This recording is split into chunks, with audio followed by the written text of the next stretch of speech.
नमस्कार, मैं नम्रता। आज मैं आपको महाभारत के एक महत्वपूर्ण पाठ जहां से हमारी महाभारत की शुरुआत हुई, राजा शांतनु के बारे में कुछ विशेष जानकारियां देने वाली हूं।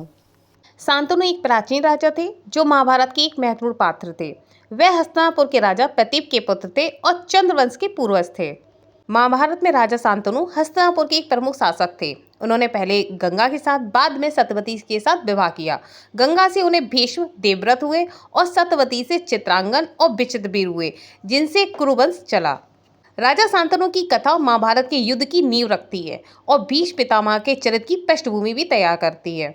महाभारत की कथा के अनुसार इक्ष्वाकु वंश में एक प्रतापी राजा महाविष थे, जो देवता तुल्य ही माने जाते थे। एक बार समस्त देवी देवता ब्रह्मा जी की सेवा में उपस्थित थे। ऐसे में वायु वेग से देवी गंगा के वस्त्र उड़ने लगे। ऐसे में देवी गंगा के शरीर का कुछ हिस्सा दिखाई देने लगा। गंगा को इस तरह देखकर सभी देवताओं ने आंखें बंद कर ली, लेकिन राजा महाविष की नजर गंगा पर ही टिकी रही। यह देखकर ब्रह्मा जी असहज हो गए और उन्होंने महाविष से कहा, तुम्हें गंगा बहुत ही प्रिय लग रही है, तो जाओ मृत्युलोक में जन्म लो, वहां गंगा तुम्हारा कुछ अप्रिय करेगी। इस तरह मृत्युलोक में महाविष का जन्म राजा प्रतीप के रूप में और उनके पुत्र के रूप में राजा शांतनु हुए। एक बार राजा शांतनु गंगा नदी के किनारे टहल रहे थे और उन्होंने गंगा को वास्तविक रूप में देख लिया। उनको देखकर उनको प्रेम हो गया और इससे वो उनसे विवाह करने के लिए इच्छुक हो गए। इस प्रकार शांतनु ने देवी गंगा से विवाह कर लिया। लेकिन विवाह से पहले गंगा ने एक शर्त रखी थी कि शांतनु उन्हें कभी भी किसी भी बात के लिए टोकेंगे नहीं, कोई भी प्रश्न नहीं करेंगे। विवाह के पश्चात गंगा के 7 पुत्र हुए, जिन्हें उन्होंने गंगा ने नदी में बहा दिया। शांतनु अपनी बात में बंधे थे, वे जानकर भी कुछ प्रश्न नहीं कर सके। जब गंगा 8वें पुत्र यानी देवव्रत को बहाने लगी तो शांतनु ने अपनी बात को तोड़ दिया और गंगा से प्रश्न कर लिया। शर्त के अनुसार गंगा देवव्रत को शांतनु को सौंपकर वापस स्वर्गलोक को चली गई।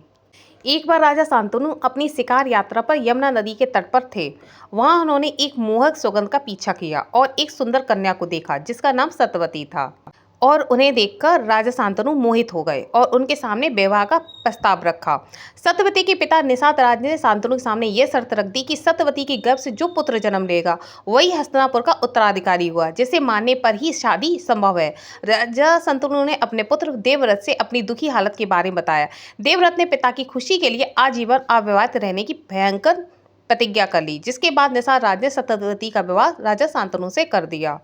सत्यवती, जो एक मछुआरे की पुत्री थी, वह अपने पिता की तरह ही नाव चलाया करती थी। एक बार महर्षि पाराशर उसके पास नाव से उस पार जाने के लिए आए। महर्षि पाराशर की नाव पर सवार होकर उन्हें वह पार करा रही थी। पाराशर मुनि सत्यवती के रूप और यौवन पर मोहित हो गए। सत्यवती ने ऋषि से 3 शर्तें रखी। उन्हें कोई देख ना सके, उनका कुंवारापन बना रहे और उनकी मछली जैसी दुर्गंध खुशबू में बदल जाए। महर्षि पाराशर ने उनकी सारी शर्तों को पूरा कर दिया और सत्यवती को आशीर्वाद दे दिया। इसी संबंध के परिणामस्वरूप महर्षि वेदव्यास का जन्म हुआ, जो बाद में महाभारत के रचयिता हुए। सत्यवती से शांतनु के चित्रांगन और विचित्रवीर नाम के 2 पुत्र हुए। महाभारत कथा के अनुसार राजा शांतनु इक्ष्वाकु वंश के थे। उनके पिता राजा मही पूर्व जन्म में राजा महाविष थे, इसलिए एक देव पुरुष की संतान होने के कारण राजा शांतनु में भी दिव्यता का अंश था।